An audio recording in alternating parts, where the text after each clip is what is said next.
We are two male dietitians on a mission to improve your condition. It is our ambition to promote the importance of nutrition.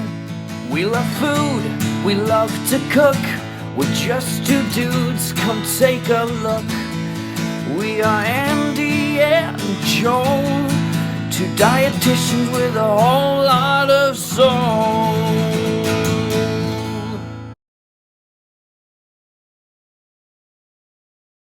Andy, how are you?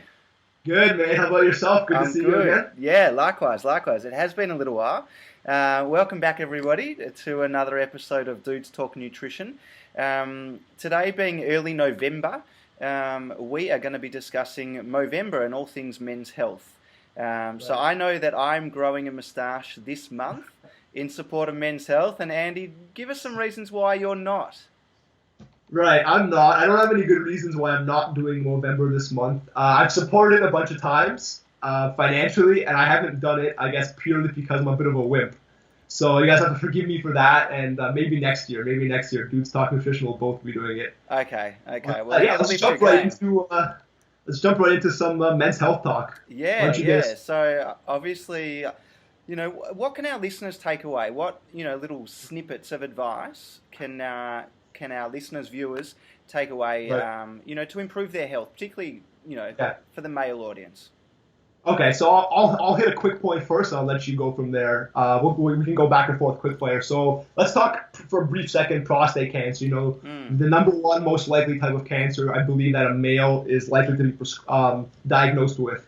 So the one thing that we kind of know is associated with reduced incidence of prostate cancer is lycopene, found in tomatoes, and other red fruits and vegetables like guava and I believe papaya. Quick point I'll say, just a quick takeaway, is lycopene, again found in tomatoes, is absorbed well in tomatoes that are cooked and served with fat. So if you're a pasta fan out there, tomato sauce is great because not only is it's cooked and it's served with fat, usually with oil, so a great way to get lycopene absorption in. So that's my quick hit for prostate cancer. And for our Australian viewers, I think a little bit of tomato sauce on your meat pie wouldn't go astray. But make it an every now and then thing, I think. But yeah, it's funny. We talk about raw foods just quickly. I don't want to get too bogged down into it, but there's this whole raw food movement. But it's funny because lycopene, as you said, it's the bioavailability is increased when it's heated. So it's a perfect example of something that's, sure, eat it raw, but at the same time, it's actually better for us when we actually cook it. Right. And it's funny because I know we've talked before about soy, and soy products have actually been shown to be really helpful for prostate, and that is a great segue for heart health because soy products have actually been shown to reduce cholesterol and improve heart health, particularly in men. And I know the recommendations are sitting around the 2 to 3 serves, and I know you are a big fan of soy. So I guess how can blokes get more soy in their diet? Yeah, well, again, you're totally right. Soy serves two purposes, like you said.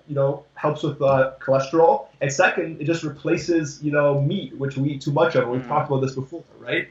So my big thing for soy, I would just urge guys to go out there and give tofu a try. Look up a good recipe and give it a try because it doesn't taste as bad as you think. That's the easiest way I'm going to put it. It doesn't taste as bad as you think. And grab a glass of soy milk once in a while instead of skim milk. And on that topic of, non-meat, legumes, which we've already talked about, are, for me, they're powerhouse foods, not only for heart health, for lowering cholesterol, but they're also great for blood sugar control, the soluble fiber and things like that. So guys out there, if you're looking for like a double hit, get some tofu in, get some legumes and lentils, chickpeas in. And what else do you think, Joel? Yeah, it's funny. We've talked about soy before, and I reckon you got to talk up tofu more because I actually love it, and I think it takes on the flavor of anything you cook it with. And I know one of my favorite dishes is tofu with chickpeas with satay sauce.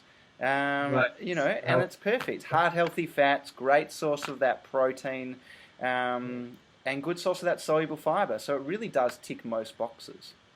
Right. So speaking of ticking boxes, there's one thing, and I'm guilty of this is not eating the allium vegetables. I might pronounce that wrong. You know, the garlic, the onions, the leeks. Now, what I found is I've wrote a few articles on cancer prevention. And what you find time and time again is that the consumption of those vegetables is associated with, you know, reduced risk of certain types of cancer. Now, if you're like me and you're mediocre in the kitchen, you may not get those foods in, because if you're not cooking recipes and you're not going out of your way to incorporate different foods and sauces and things, you could easily go without those foods. So that would probably be my next quick hit. You know, get that garlic and onion in your diet. You know, whether you have a salad, whether you cook a recipe, you know, get those in one way or another. That's another kind of quick takeaway that I want to throw out there. Yeah, I mean, great way to enhance the flavour of a dish. I know it's funny because I don't cook with a lot of onion or garlic either, but often that's the one thing that people think about. You know, if they're going to make a stir fry or going to make a casserole, let's get the onion, let's get the garlic in, because they certainly you know, pack a punch when it comes to flavour. Right. So what about, you know, brain health and even you know, more than that, heart health as well? What about oils? Yeah, right. So yeah, I mean, so for sure, I know, like, you know, olive oil is the one that's kind of, you know, always in the media. You know, it's rich in monounsaturated fats. You know, not different from avocado or almonds, also rich in those fats, which are associated with you know, a positive blood cholesterol profile. And you know, there are some. You know, for me, I do enjoy olive oil. I know it's not the best for cooking at high heats, but I think you have an opinion on this for maybe some different oils. So why don't you share your thoughts there? Yeah, look, I'm actually a massive fan of olive oil, and I think there's a misconception out there that you can't cook with it. And it's actually got a really high smoking point. So for the most part, you can actually cook with it. And I know, you know, it's probably a topic for another day, but coconut oil and advocates for coconut oil always claim that it's got a really high smoking point. But if you actually look at the smoking points, if you compare the two, olive oil has a much higher smoking point. So it's a much better option. But I mean, with that said, you know, use some, you know, variety is the spice of life. So if you want to cook with, you know, canola oil, then that's fine. If you want to cook with coconut oil because you're making a curry, then that's fine. But I wouldn't necessarily recommend you frying your eggs in coconut oil. You may as well just use a good quality extra virgin olive oil and, you know, and reap the rewards, really. Right. And certainly, I actually wrote an article on this, on coconut oil, and it's not, you know, it has perhaps some merit, but it's not some magical oil that's really going to do wonders for you. You know, and on the topic of fats and healthy fats, I think healthy fat is a term that gets thrown around a lot, and sometimes without any actual explanation.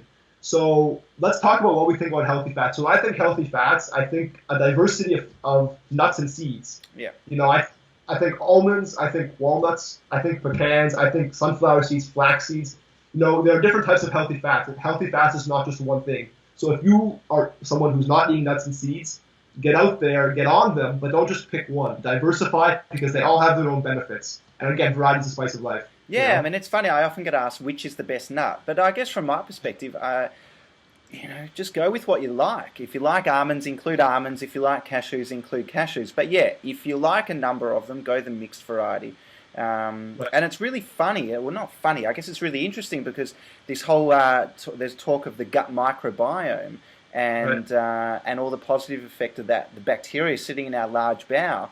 And some of the studies that I've read is that the bacteria often enhance when our diets are really, you know, there's a high variety of different foods that we consume. So, you know, if we're talking about nuts, just like you said, don't just go with one nut. Maybe diversify it a little bit. You know, one day have almonds, one day have cashews, one day have pecans. Of this as well, not diversifying enough, you know, and so it's, even for a dietitian, these are important things you have to keep in mind. Absolutely, and it's funny, I feel like a bit of a hypocrite right now because I know I've got some almonds sitting in my bag right next to me. I definitely should branch out and maybe next time I hit the market get some mixed nuts. I used to do almonds every day for breakfast, and I diversified because I got sick of them. Now I'm on the sunflower seeds. Okay. So I mix it up, sometimes avocados, but yeah. So that, yeah, you know what, guys, healthy nuts, and I guess, and we have a hearty nut right here. Good one. I mean, one thing as well, you know, we can talk about all these niche foods, but when it comes down to it, you know, eat your vegetables and fruit. You know what I mean? We can separate them in all different ways, but there's so many benefits in fruits and vegetables, and they are, I think, Joel will probably agree, they're probably the most important foods for human health, you know, for the most part. So, focus on these niche foods, the soy, this and that, these oils. But at the end of the day, if you're not eating a diet rich in fruits and vegetables, you're doing yourself a disservice. So I would probably, close on that. And if you have anything else to say, Absolutely, I wholeheartedly agree. I think it's about the diet quality. It's not about including one or cutting, one particular food out. It's actually about getting the the balance right. And as you said, it's about getting the fruit and vegetables in, and including some of these, as you call them, niche foods. Right. And then you pretty much tick those boxes, and you'll protect your prostate, you'll improve your heart health, and reduce your cholesterols, and may even reduce your blood pressure, and improve your brain health as well. Right. So, you know what? Let's talk about one last thing. I know mental health was a little something that we wanted to touch on a little bit. I actually wrote an article on the topic for a magazine recently, and as part of that, I was looking into. In the States, they have these awards now from the American Psychological Association where they awarded mentally healthy workplaces, right? And what I found is there was one theme that all these workplaces had, and they all took into consideration food or nutrition of their employees in some way. They had healthy food delivered. They offered breakfast. So that's a really powerful thing that, these mental, I think it was mentally healthy workplaces they were called. They all did something for the nutrition of their employees. So I think that speaks volumes of the connection with, food and mental health, and something not to be underestimated, Yeah, absolutely. And just on that, there's a lot of research coming out of Melbourne about the strong link between diet and mental health. And Right. particularly a lot of research around the Mediterranean diet, and some of the things that we've already talked about, the legumes, the extra virgin olive oils, the avocados, and something that we haven't quite touched on yet, but we probably need to acknowledge it, is oily fish. So the salmon, Right. the mackerel, the Yes. herring, and all those types of things. But really, at the end of the day, what we want you to get out of this is really just about the quality of your diet, including all those fresh fruit and vegetables, Right. and maybe including some of the other things as well. Right. And what we can do is I had a little article that talked about my kind of top 10 men's health foods. It really just talks about all these other healthy foods we're talking about. We can maybe put the link to that in the YouTube channel, so people can click on it if they want to read more. Absolutely, let's do that. So how about we wrap things up there? Yeah, sounds good, mate. Great session. Great session, great chatting to you. And once again, we hope you got some value out of our little chit chat. And please reach out if you've got any questions. But we look forward to discussing another topic. Absolutely. Thanks, See you guys. Andy. See Cool. you.